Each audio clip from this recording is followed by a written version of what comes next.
Okay, good evening, NATS chatters. Welcome to the 2014 through 2015 season.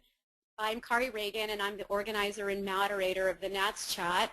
And we are so excited to launch this year's season via video. Before we get started with Dr. McCoy, I want to just do a few thank yous very briefly. Starting with Tom Strother, who is the NATS Marketing and Communications Administrator. And without him behind the scenes making all this happen, it would not have. So thank you, Tom.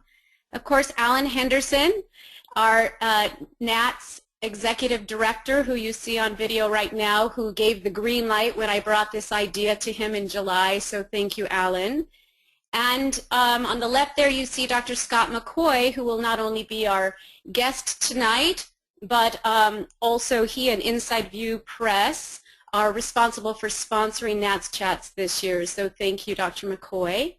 And then David Sabella Mills, my dear friend and colleague, who has been encouraging and really pushing me towards this video format for over a year. So thank you, David. He is going to be helping me enormously tonight and most likely for the season. So in fact, I'll turn it over to David right now to give you a little tutorial that will help you, we hope.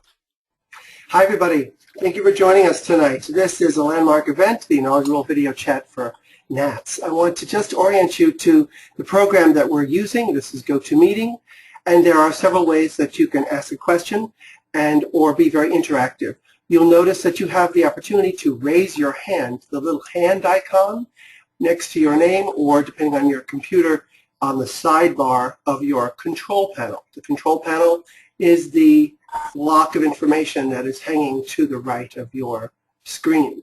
You can raise your hand to ask a question. When you do raise your hand, we will be alerted to that. If you have a microphone, then we know that, and we will unmute your microphone for you to actually speak aloud. If you're going to speak aloud, please be conscious of things in the background, like maybe a barking dog or telephone or other information coming through that you might not be aware of otherwise. If you do not want to speak aloud, you can type your question into the question box. Now all these things again are hanging down the right side. You should expand them, expand the question box, and ask a question. That will come to one of us, and either Kari or myself will read the question aloud to Dr. McCoy, and therefore he will answer live in turn. There are also some sneaky things to tell you about. We do have an attention meter. So we'll know if we've sunk to the bottom of your view or if we're at the top of your view. I just want to let you know that.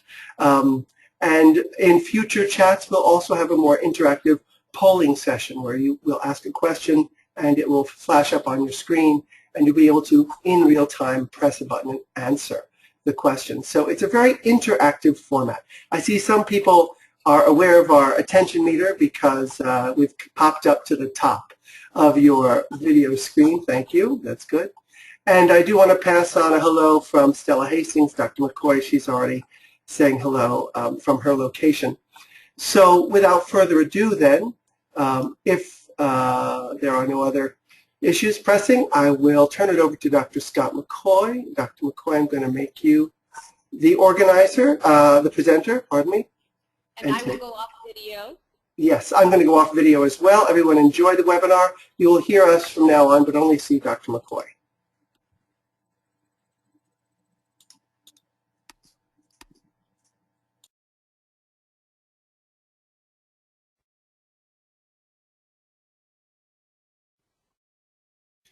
There we go. You can all see and hear me now? Very good. You can't respond, of course. So welcome to the Helen Swank Voice Research Laboratory at The Ohio State University. We're very pleased to be with you this evening. And tonight we are going to talk about a couple of different things. We're going to start off actually wearing my publisher hat as the publisher and editor-in-chief at Inside View Press. And then we will take a minute to give you an overview of the things that we can do in the Swank Voice Lab, and then just have a general discussion about different ways that we can look at the voice and the things that we might want to look for and what we can do in terms of voice analysis and how that might prove useful to us. So that's our basic plan for the evening. I think it should work pretty well. So let's get started with some of the new things that we've got going on at Inside View Press. And all I have to do is get this to work. I'm very pleased to tell you about a new book that we just released this summer called Literature for Teaching, a developmental guide to the selection of repertoire. And this is by Christopher Arneson, who is an associate professor at Westminster Choir College, Rider University in Princeton, New Jersey. And as you can see on the screen, this really is a first-of-its-kind text. There are other books that talk about voice repertoire, but none does it really from a developmental perspective that shows you how repertoire can be used to foster the development of your individual students. Let's say you've got a young student who is in the midst of transitioning from baritone to tenor, and you're curious as to what sort of repertoire is best suited for making that transition. Dr. Arneson has prepared a whole series of steps that will help you get that person from the start to the finish. If you're having passaggio issues, if you're having legato issues, all sorts of different things that you can find within the repertoire. And the perspective, I think, is really rather unique because Chris's idea is that repertoire is the student's teacher when we are not in the room with that student. So when they go to the practice room, what is teaching them is the music they are singing.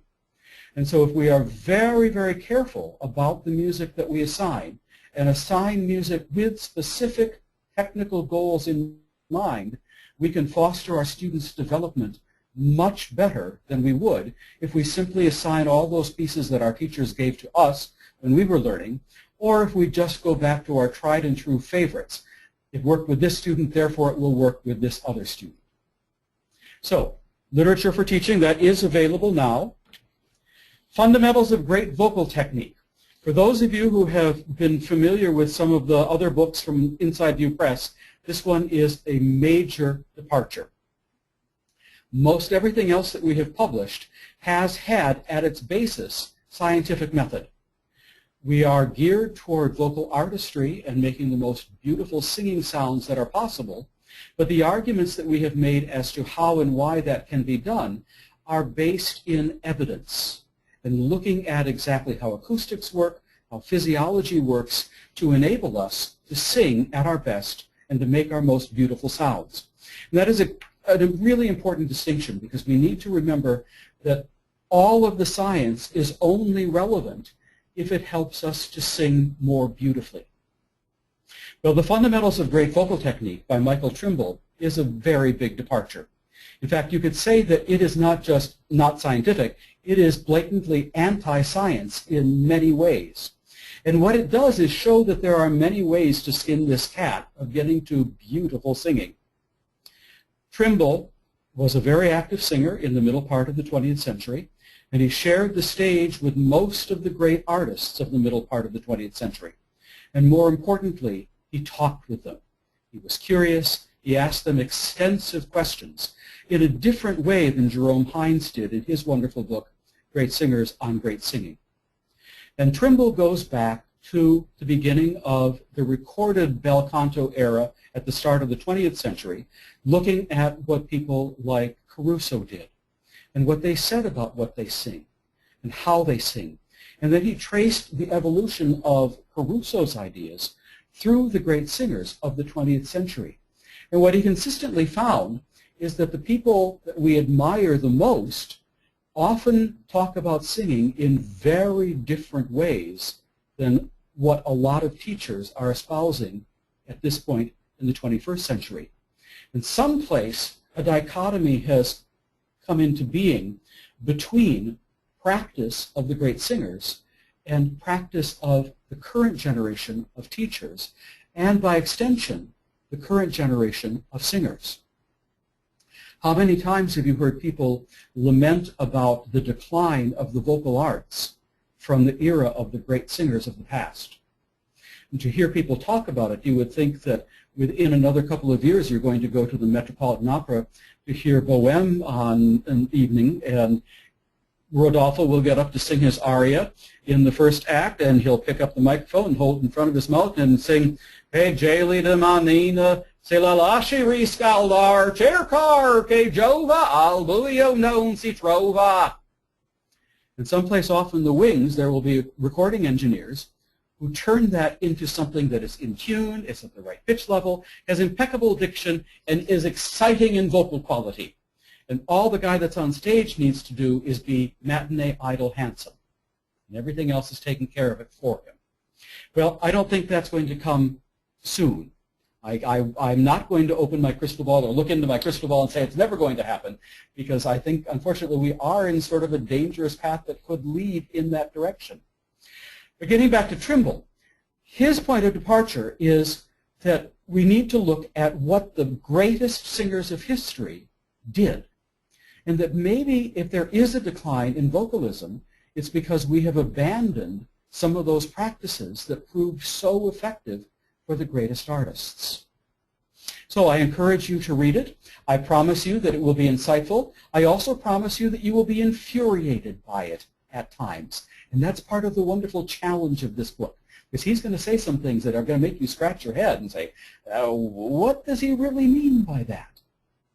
But remember, as strange as techniques seem from different perspectives, they have been used by people who have sung at an extraordinarily high level, have had long-lasting careers, made fistfuls of money, and made people weep by the beauty of their singing.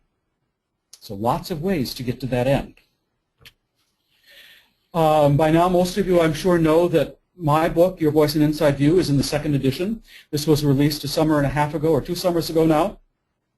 And this was a major upgrade. So if there are those who are still using the book with the white cover and think that the only difference is that it's a blue cover now, it's not quite the case. There are actually 70,000 new words in the new version, and it really goes into a lot more depth in a lot of different areas. The accompanying DVD now with the multimedia program has been expanded considerably.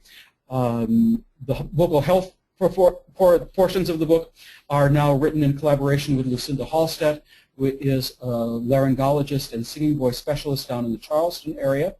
And she has provided us with a wealth of new high-resolution videos to help explain everything that's going on. And I think that you will find it to be a really worthy successor to that original edition. What we're still working on, and I hope would be out by now, that I announced back in the summer at the NATS conference, is a new book called Your Voice, the Basics. Not long after we introduced Your Voice and Inside View, people started talking with me and saying, this is a great book, but it really goes into too much information for my class. Maybe you're teaching class applied voice, or you've got a group voice instruction, you're dealing only with music education majors who are going to go out into the public schools and aren't going to be training people who are going to be singing on the operatic stage. Well, I've tried to answer some of those requests by this new book called Your Voice, the Basics, that distills the original text down into the key information. And I think that you will find the discussions, particularly as it pertains to acoustics and resonance and voice analysis, to be much more user-friendly and much more on point for exactly those kinds of skills and information that you will need in your regular teaching in the studio, and what singers actually can use when they go into the practice room.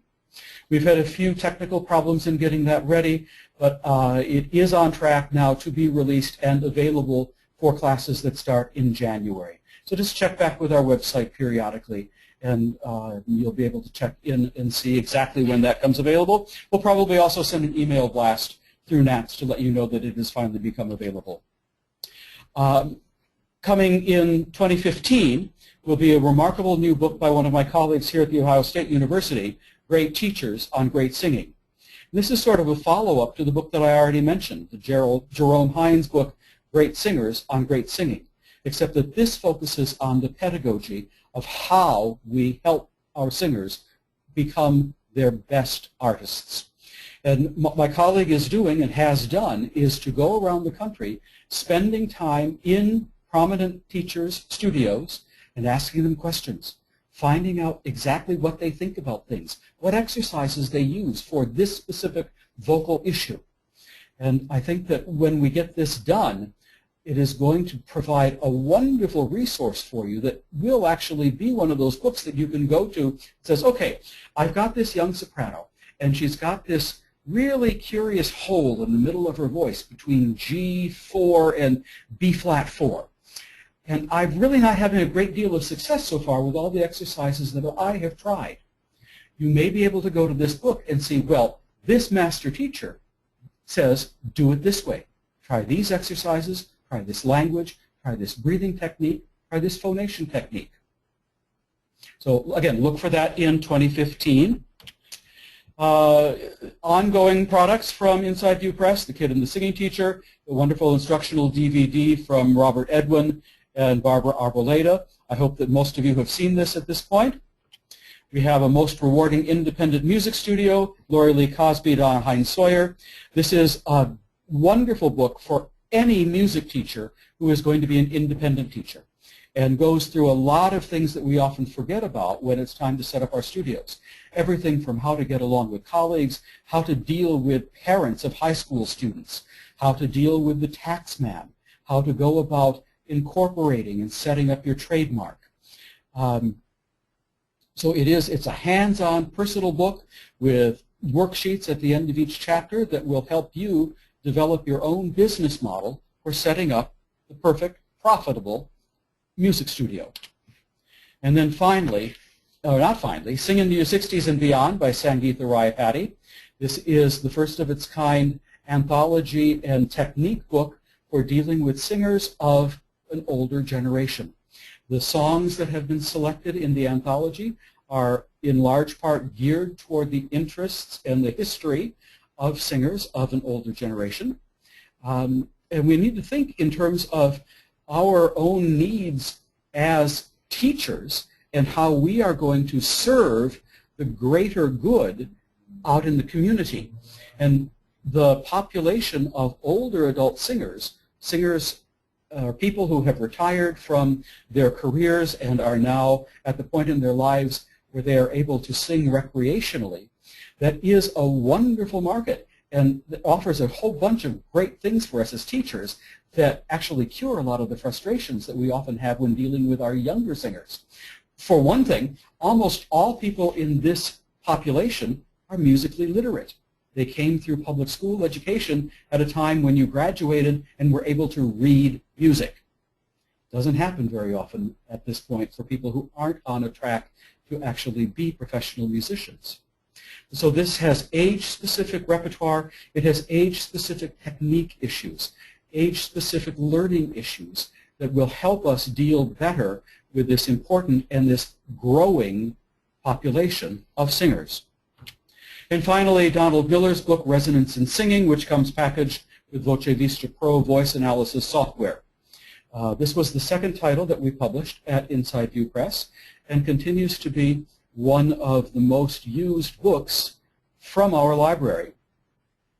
Don Miller tells you how you can use voice analysis to help people and to help yourself become a better singer. He has lots of exercises that are geared toward helping you understand the relationship between the vowels that we sing and the resonant structure of the vowels that we sing, and how those resonant structures intersect with what's going on with the music we sing. So anyway, that's a little bit of an overview of what we've got going on at Inside View Press. Let me change this out now so that we can see well,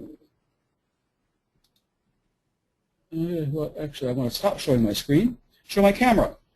Do we have any questions up to this point, anybody? We have had David or Kari? Yes, thank you. We have had some questions. Yes. The books that you mentioned, are any of the books available as an ebook?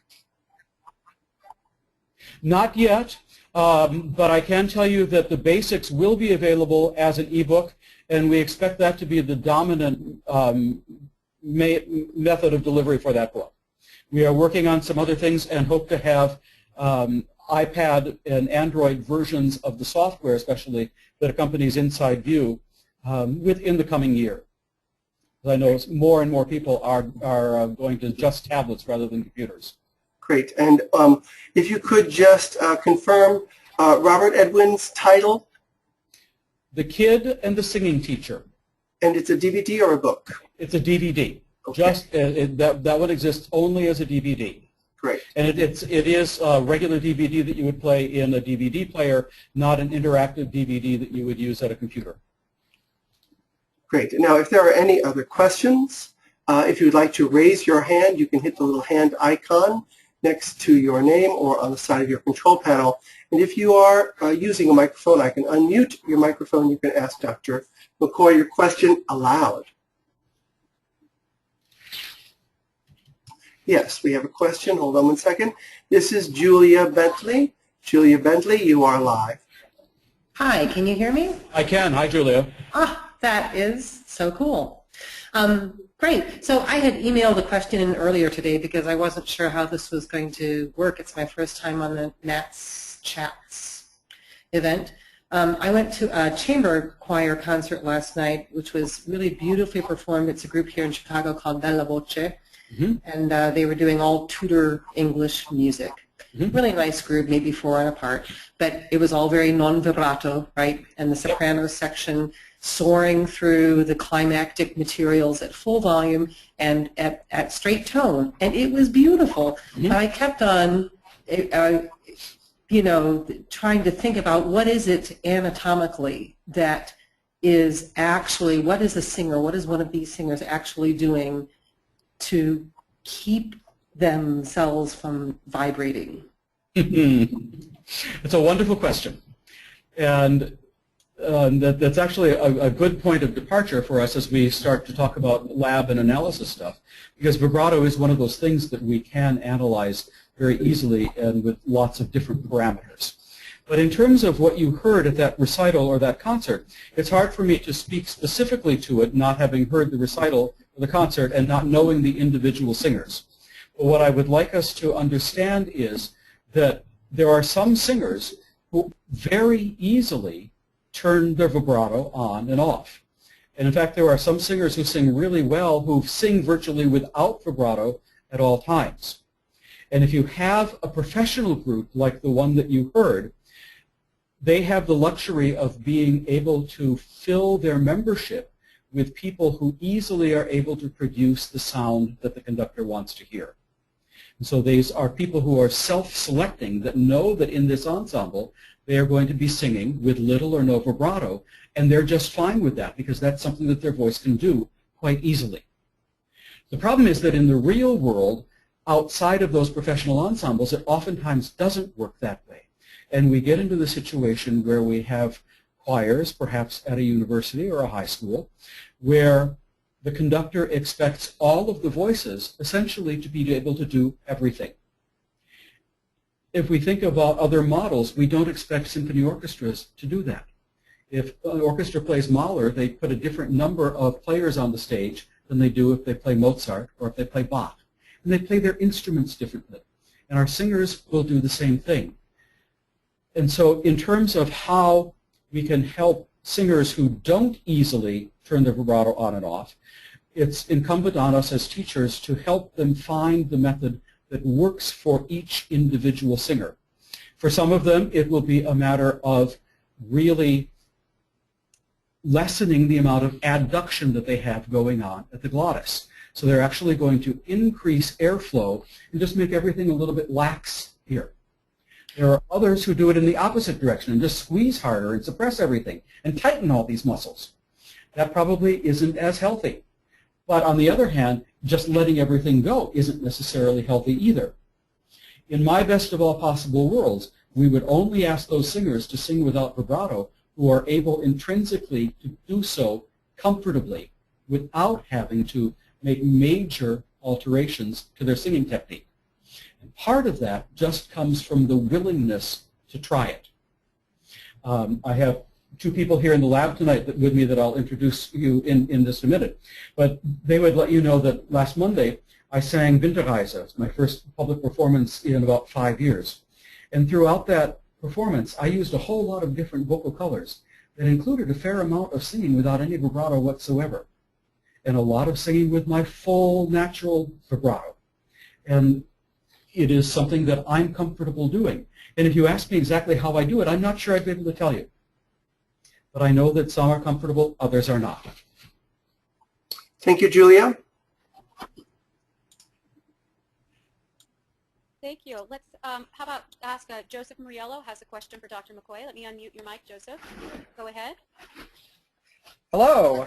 Hi, Joseph. There are 5 of us here in Seattle. We're quite happy to be here. Turn your webcam on for a second so I can see you all. Oh boy. That's all right. Never mind. I'm sure we'll ask more questions throughout the evening, and maybe by then we'll have figured out how to turn on my webcam. My question for right now, though, is I understand that thinking about the muscle antagonism between the thyroretinoid and the cricothyroid muscles are more complicated than just if you were to grasp your hands together and then pull your arms in opposite directions. Indeed. But understanding that the antagonism is complex and not necessarily direct, why do voice cracks happen? Why is there a rough transition between one muscle being in charge? Understanding that that's a vast oversimplification of what's going on. Yeah, it is a vast oversimplification, and it's one of those things where we have to look at the voice as a whole to understand what's going on. Those voice cracks might be simply a muscular issue that happens when one muscle that has been sort of overactive, shall we say, in the production of sound in a given register, all of a sudden gives way and lets the other muscle group take over. And that could happen as you're descending from mode 2 vocal fold vibration or a head voice mode in a women's voice or a falsetto in a man's voice down to mode 1 or a chest voice in either men's or women's voices, or when you're going in the other direction. And that is likely to happen more often when the one register is carried either higher than it is comfortable going or the lower register, or the higher register is carried lower than it is normally comfortable going. And you can get this sudden switching of gears at the level of the glottis. But I think equally important, and probably the more frequent confounding issue in all of this, is what's going on in the interaction of resonance with the whole vocal tract and with what the vocal folds are doing. Most of us learned voice pedagogy in an era when we strictly thought about vocal dynamics on a linear basis, where we started with the power source, which was our breath, and that drove the vibrator, which is our larynx, and that larynx sent a sound through our vocal tract, and the vocal tract filtered it, and the resonance of the vocal tract modified the buzzing noise of the glottis into the beautiful sounds of speech and then of singing. What we now know is that it's not that simple, and that what we do with resonance actually comes back to change what the vocal folds are doing. So it's like there's this loop where we start off with what the vocal folds are doing. They produce a sound that goes into our vocal tract, and that sound returns and actually can either help the vocal folds vibrate better, or if things are really poorly synchronized, will make the vocal folds vibrate worser. They get in the way. It impedes what's going on. And when we hit one of those places where we all of a sudden have a break, it's pretty normal that we would realize that that break is more prone to happen when we sing some vowels than others. And then if we realize that it isn't that the E works better than the ah because of different breath support for E than for ah, it's because of the way that the resonances work for the E vowel that better coincide with the harmonics of the sound that is being produced by our vocal folds. Where if we have an ah vowel that is causing a break, there's a very good chance that someplace in the spectrum that is being produced by our vocal folds, at all of those harmonics, there's a place where the resonance is actually battling with a harmonic. And when that battle happens, we get a disruption in the signal, and we'll actually make our vocal folds pop, and we'll get that break of our voice. I don't know if I made that clearer or even more complicated for you. That help? Absolutely. That, I mean, having read your book twice now, as we all in this room are doing, that certainly makes sense. Thank you. Thank you for your response. Now we have a question from Martha. Martha Howe. Martha, you're live. Go ahead. Oh, Martha, you may be self-muted. You need to unmute yourself. There you are. There we go. There we go. Good. This question actually follows well on what you were just saying. I'm wondering if there's ever been research done on the effect of the tongue being up or down on that entire process that you were just talking about. You know, and because of the singer's formant, getting going in the vocal tract and stuff like that, what happens when this, because of there, of course, is this, one runs across occasionally people who want the tongue down. And, you know, my theory is that there's no place for it to go except back into all of that area where you don't want it. But I'm wondering if there's actually any research done on that. There actually is quite a lot of research done on that. And it's important for us to understand that some of the great pedagogic precepts that have come down to us through the ages are really based on self-perception and are not scientifically justified. One of those is the sort of idea of a static tongue position, whether that is forward, high, low, grooved, dished, however you want it to be. We know from acoustic theory and from looking at MRI images of what people do when they sing that the tongue must be flexible and it must be able to go through a wide range of positions. As you are all sitting there, I would like you to very quietly say to yourself, "Ee-ow." As you do that, really be aware of how your tongue is moving. We're not accustomed always to using that proprioceptive awareness that we have or can have with our tongue. We kind of tend to ignore it. And so if you are really keyed into that, you can feel that your tongue starts fairly far forward. If my hand is my teeth and my other hand is my tongue, on the E, your tongue is sort of in this position. It has to roll forward and rise in the front. The back of your tongue has come down and created quite a large open space in the back of your mouth. As we go through the vowels, that front part gradually flattens out and the back part pulls up.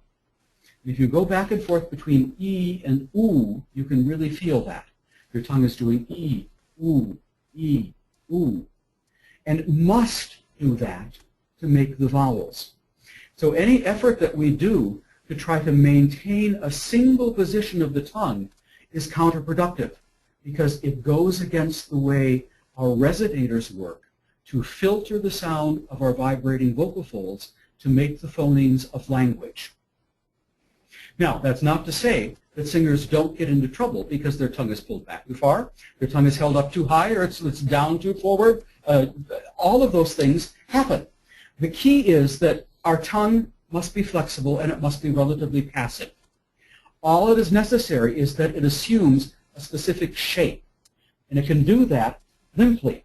It doesn't have to do it like this.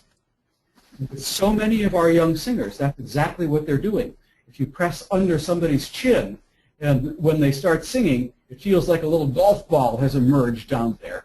That's a telltale sign that the tongue isn't passively going from position to position. It is aggressively contracting and holding in position. And then we get into trouble. So it is not that we need it to be high, that we need it to be low. It needs to be flexible, and it needs to be in the right place to tune the resonance to make the sound that we need. Thank you. Thank you, Dr. McCoy. I'm going to yield to Cynthia Vaughn, my predecessor as the NATS chat organizer. Cynthia, I'm muting you. Go ahead. Cynthia, are you there?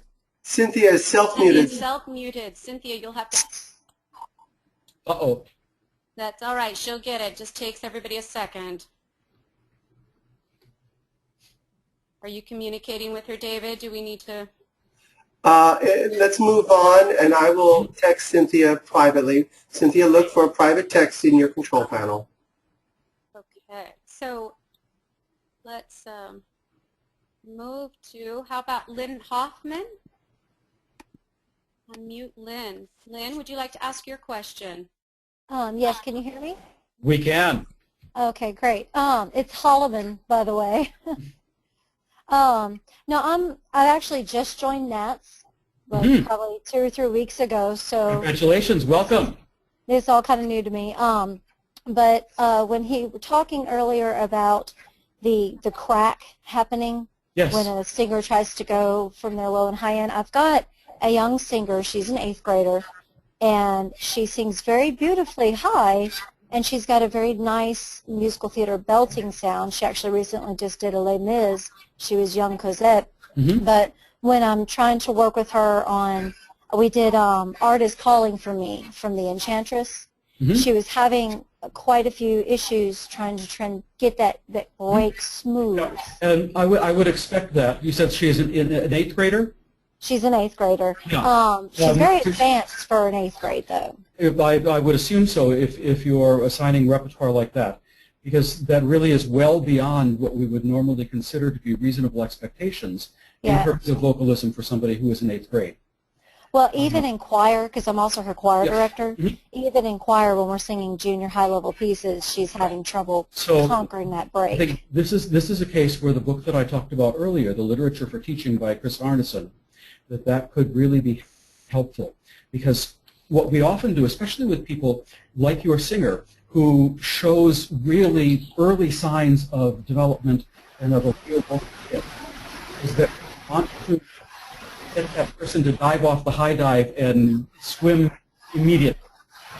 And what we're better served is by finding repertoire that can help bridge those places where they can just focus on music that is within their current level of vocal and musical development, so that they aren't worried about all these different things simultaneously, and then that pesky issue of, oh, and I get to this note, and all of a sudden my voice breaks.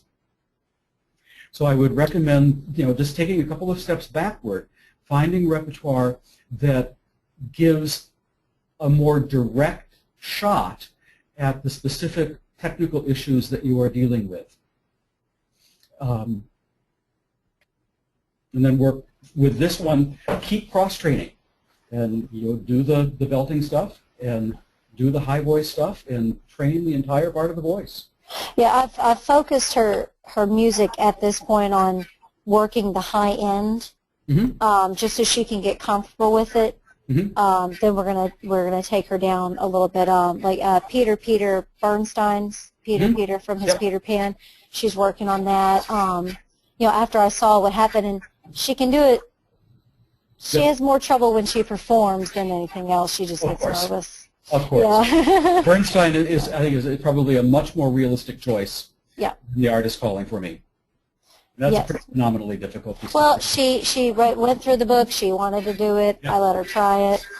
So, because I do let them have a bit of a hand in what they choose, because I want them to enjoy what they're singing. And that's actually something that I wrote about in one of my journal singing articles not too long ago. It might have been the September issue, talking about having pedagogic strength to deal with our students in situations like that, where the student wants to do something that we know isn't necessarily in his or her best interest, or that there's a technical issue. Somebody is singing with their larynx really pulled up very, very high in a musical style where that's not appropriate, but yet they make a sound that is aesthetically sort of okay.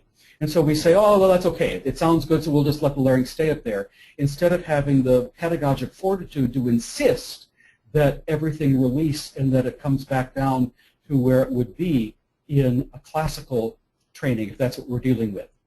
On the other hand, if you're dealing with a crossover singer who has mostly worked in opera and they're trying to belt and the larynx is staying way down in the low position, that's also not going to be appropriate for the other genre. So you've got to have, again, the pedagogic strength to insist that technique follows the music that is being done. And that when we've got the young tenor who really wants to sing Cavaradossi, but really should maybe only be singing Handel arias, that we don't relent and let him sing the stuff that is big even if he can handle the individual pitches, because it's really not in his vocal best interest. Okay, thank you. Mm-hmm. Thank you so much, Lynn. And now to Nancy Howells. Nancy, I'll unmute you. Go ahead. Hi. Hi, Nancy. Hi. I was thinking about your tongue position commentary, and I was wondering how much of the tongue position also affects the larynx position directly because of the tongue connectivity to the hyoid bone. Yes, that is a very tricky issue. Indeed, the hyoglossus muscle connects the tongue down to the hyoid bone, and so that is one of the reasons why it is so vital that we learn how to maneuver our tongue to get into the positions that it needs to be without using tension. So Exactly. that the tongue just goes where it needs to be and is not held there. Because otherwise, yes, indeed, it will pull the larynx out of position, just as a tight jaw will pull the larynx out of position. Additionally, I've been playing with a speech-language pathologist sort of situation. I'm in a program at the moment, and we've been working with a palattographic device, and noting how even the vowels, not just consonants, change and touch the palate, and how that changes the whole array of sound, because Absolutely. we're also using analysis as we do that. That's so applicable to singing in major ways, and I'm kind of wondering if there's a lot of research going into vocalism, singing vocalism, the way it's going into pathological study for voice rehabilitation for other reasons, such as speech disorders. Is that happening? Pedagogues working on that level as well. There are people who are doing that kind of work. The high-level research that is being done focuses on more small issue things, right? Where we are looking at very detailed depictions of what the voice is doing, and I think probably the scientists pretty much figured that we know what's going on with the tongue at this point, and they don't need to do a whole lot of further study. Now, that's not to say that there isn't more work that those of us who come from the artistic community and are interested in research, that there isn't important work that we can do that helps better to define exactly what's going on in all of these areas to arrive at the most beautiful timbre or the most workable timbre for the kind of singing that we are wanting to do. One of the things I was recently told in this study is that a lot of speech-language pathologists aren't even perfectly aware of what the tongue is doing as they're trying to instruct people how to create sounds. So that's why this particular study is in place. Yeah, and that's not surprising at all, because most speech-language pathologists get little to no training in voice. Speech-language pathology is a vast field, and voice only occupies a very small subsection of it. No kidding. Well, thank you. Thank you very much. I have a question from someone who's typing in. Actually, Julia, you are able to be unmiked, so I'm going to unmic you if you want to ask a question related to this last question. Go ahead, Julia. Hi there. The caller that we just spoke with mentioned a device that I couldn't quite catch, a palate reader. A palaetograph. There are a couple of different programs available that estimate what the vocal tract is doing based on the acoustics and the resonant structure that comes out of the mouth. And what it will do is actually give you a visual representation of where the tongue is in the vocal tract. There's a program that David Howard did in the UK that has this capability, and there is sub-programs within the CSL and multi-speech line of products from Pentax that have this ability.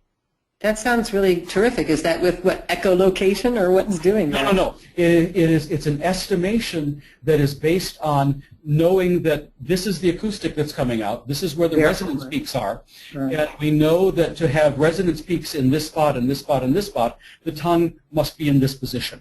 And so it is an estimation, and it hasn't been confirmed by radiography or anything like that in the individual case. Cool. Thanks. Mm-hmm. Thank you, Dr. McCoy. As we're looking at 15 minutes left, I didn't want you to miss the opportunity to introduce your trusty assistant. Yes, shall we take a quick tour of the Voice Lab here at OSU? Yes, please. We can do a panorama, we can do a scan or a pan, and we can start from over here where we keep our strobe unit. We have our own video stroboscopy equipment and licensed speech-language pathologists who come over here and do triage with our voice students when they get into problems sometimes. We also use it in class. We teach an endoscopy class that teaches students how to actually use the equipment, but more importantly, how to look at the results of exams and understand intelligently what is going on. I'm going to continue around this way. And my assistants are trying to get out of the camera. This is our whisper room, and one of you can actually go on in there and show what happens.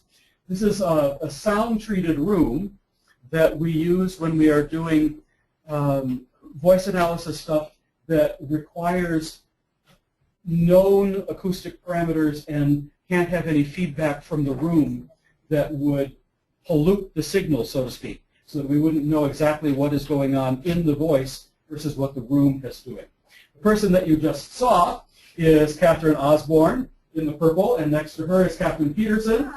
Kathy and KP in the parlance of the lab, and they are my brain trust. I rely on them all the time. We would not get anything done without them. If there are any of you out there in the audience tonight who are looking for a DMA program and are interested in voice analysis and stuff, they both graduate this year, and I am in a panic for how I am going to replace them. So if this is an area of interest that you have and you have some expertise, get in touch with me. Money will be available, and I need help. So positions available. Let's swing around this way. And then we have several computer workstations that we do acoustic analysis with, and also airflow. The system that you are looking at across the room now is called the Phonotary Aerodynamic System from K-Pentax, and it's a really cool instrument that allows us to measure exactly how much air a singer is using as they do different tasks. And we can measure precisely how much air a person has to sing. We can measure the pressure that one uses when they sing. You can even see up on the screen those little squiggly lines. Oh, you can't see from here. I could come in maybe a little bit closer now. Sorry. But it shows us a lot of things simultaneously. So then we have, of course, our EGG machine. What it boils down to is that the voice lab at Ohio State is probably the best equipped such lab in a school of music in the United States, if not in the world. There certainly are research centers that are associated with speech and hearing or laryngology or physics programs that have access to even greater range of stuff. But there's not a whole lot that singers would be interested in doing that we are not able to do here in our lab at OSU. We welcome visitors. We have several people a year who come by and do brief residencies with us. They might stay for a couple of days, maybe a couple of weeks. We had one person here last spring who was here for several months. From New Zealand, yes. So we welcome visitors. Just give me an email and we'll see if we can't fit you into the schedule. Questions? Thank you for that incredible tour. I'm sure several chatters on here chomping at the bit. Do we dare ask what kind of cost is involved in a voice lab like that? Oh, sure, you dare ask. And the answer is a lot of money. Yeah. We unfortunately have several instruments that are coming to the end of their useful life. We are going to be needing to replace our strobe and our CSL and our pass system. And to do that, we're probably looking at $60,000 to $70,000 just for those three instruments. My goodness. On the other hand, if you're interested in just getting started and doing some basic voice analysis and seeing what you can see in your own voice, you can do that by putting an app on your phone or your iPad or your Android tablet. And you will be able to see spectrograms and do basic analysis and get some really good ideas about what's going on. So you can start off for free. If you've got a computer that can Skype or do this web conference, you've got a computer that has the ability to do acoustic analysis. You don't need anything more than that initially. Then as you go on, you will want to get better microphones and better sound acquisition hardware and higher level software and perhaps an EGG device to see what the vocal folds are doing non-invasively without having to stick something down somebody's throat. But it isn't, it's not an all or nothing proposition. You can start from the very basics and build from there. Get something, play with it, experiment with your own voice, and then use it with your students. But I would encourage you not to use it with your students until you're pretty sure of what you're seeing when you look at your own voice. Well, thank you. That's so encouraging. Let's see if in our time left we can get a few more questions. Yes, we have 6 questions in less than 10 minutes. Okay. And I do want to say, Carolyn Try to be concise. Carolyn Sebrin, you do not have a microphone. So if you want to ask a question, you need to type it into the question box, please. Thank you. Let me open Catherine Scovira's microphone. And hopefully I've said your name right, Catherine. Go ahead. Katie. You did. Thank you. Hi. How are you, Scott? Hi. This is such a pleasure. Okay, we have limited time, so I'll send you an email later. But what my question is, in terms of finding ideal residents, following up on our friends in Seattle, I've seen recently with a lot of these bigger houses, some of the techniques that are coming out are forming these like elongated vocal tracts with the lips and all sorts of minute changes we make to find that huge ideal resonance. Can you tell us very briefly what you recommend for bringing, when you find that you have larger sounds higher up in your register for some of your students or yourself, how do you bring that fuller sound down into your lower range? How do you bring those kind of ideal sounds to the other parts of your vocalism? Practice, skill, and innate ability. Okay. Okay? One of the things that is really important for us to remember is that not everybody can do everything. This was something that I mentioned earlier on when we were talking about the non-vibrato singing. And many of those singers who have the huge voices that we are now hearing in the big houses are those vocal athletes that are not unlike the professional athletes in sports who just are put together in a way that permits them to excel. And if you look at them, many of them have relatively large heads. They have fairly large jaws, and they are comfortably able to open their mouths a long way. You will also see that many of them have mouths that are particularly wide intrinsically. And if your body is put together differently, there's probably nothing that you can do that is going to allow you to make the sounds that that other person makes. We've got to look at the whole system, the air pump that is driving the vibrator. We're looking at how robust the vocal folds are that are causing the sound that is entering the vocal tract. Then how big the vocal tract is and how we are actually able to manipulate that by dropping the jaw, by opening the lips, by extending the vocal tract, by pouting the lips, or by deliberately dropping the larynx. We've got a lot of different parameters that we can do. And to say simply that, well, if you just assume this position, everything will be great, is probably not the way it's actually going to work for us. Exactly. Also, it's important with, I also think it's important with young women to incorporate use of the thyroretinoid, and I think that gets ignored a lot with teaching young gals in low register. Exactly. This is where I mentioned the cross-training element when we were talking about the 8th grader.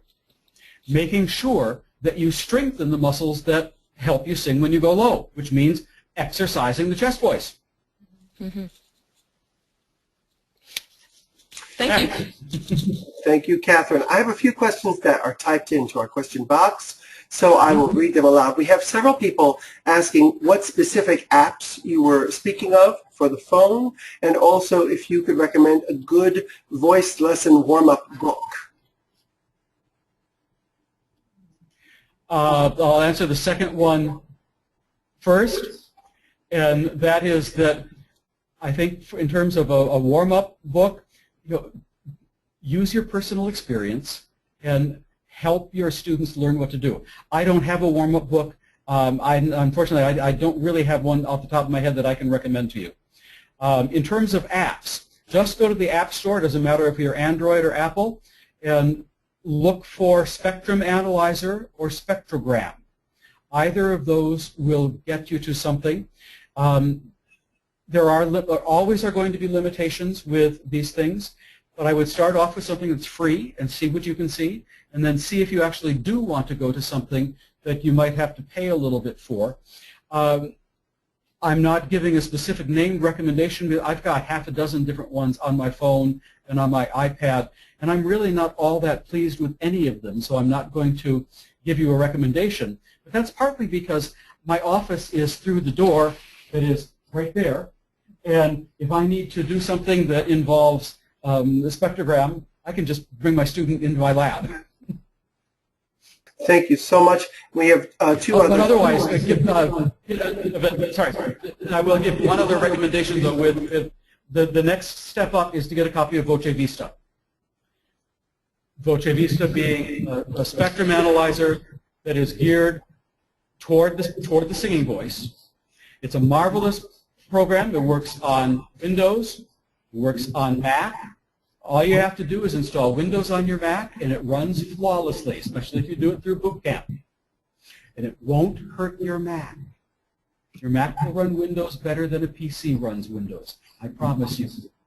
That's great. That also answers another question about suggestions for programs for acoustic analysis. The answer there, Killeen, is of course VOCEVISTA. Also, the items you mentioned for acoustic analysis, are they also listed in the second edition of your book? That's another Yes. question. Thank you. There are, there are loads and loads of programs out there now.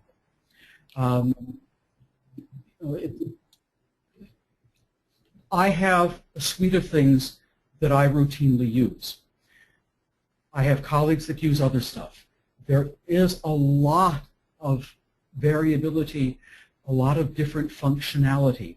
And it turns out that everything has a common core, and that once you understand the core of how analysis works, it really doesn't matter what program you use, as long as it is able to get to the analysis parameters that you need. So if you want to use a freeware program like Pratt, or if you're going to use VOCEVISTA or something like Sing and See, there are many, many different ways to get to the same end. Great, thank you so much. We do have two other questions, but I'm going to turn it over to Kari to take care of some of the live questions, and then we'll come back to some of the typed questions if we have time. Go ahead, Kari. Great, we'll probably get just one more question in. Let me open Stella Hastings' mic. Second, sorry, Stella. Stella, are you there? I am, hello. Hi, Stella. Hi, good to see you, Dr. McCoy. Good to hear you. I was one of those folks that you mentioned that came in for a few days just back in 2012. Yep. So it's nice to catch up. My question has to do with the undergraduate vocal pedagogy class. Typically, we have students make a clay model of the larynx to learn the basics of the anatomy and the function. I'd love to hear your opinion on that hands-on project and any ideas you might have for improved hands-on experiences towards anatomy in vocal ped at the undergraduate level. I think it's a marvelous idea, and it's one that we might wind up stealing here. The three-dimensional aspect, I think, is really wonderful in that clay model idea. I'm for anything that helps people get a better understanding of what's going on. I can tell you that we have a special event planned at Ohio State this coming spring that will be a meeting of many of the people who are in the trenches in the high-level pedagogy programs and voice science programs around the country, who will come together for 2 or 3 days of roundtable discussions looking at the state of the teaching art at this point, what it is that we are teaching, how we teach, and why we teach what we teach. We'll be inviting people from the science community to come in and share their ideas of how they successfully get across some of these more complex matters of physiology and acoustics to their classrooms. We'll be inviting some voice scientists to speak with us about common misunderstandings that we have with the scientists misunderstanding singing and the singers misunderstanding some of the science. But looking at getting some of these really innovative teaching methods that some people have been developing and really have a forum to share them. Sounds great. Will that be posted on NATS as well? It will. There will be special invitations for the core group, and then there will be other people. The general invitation will go out for people who want to attend as observers. Thank you. Well, on that terrific note, I'm afraid we're going to have to bring our first video NATS chat to a close. Dr. McCoy, we cannot thank you enough for your time and expertise on this subject that we're all passionate about, so thank you. Thank you. Thank you, Inside View Press, for supporting this forum. Please, everyone, join us. We're just 3 weeks away from our next NATS chat, November 9th, with Dr. Robert Sadaloff, who I'm sure most of you know is a great ENT and laryngologist. So come with your medical questions for Dr. Sadaloff on Sunday, November 9th. It will be an hour earlier at 5:30 and 8:30. Thank you, everyone, and have a great night. Thank you and good night.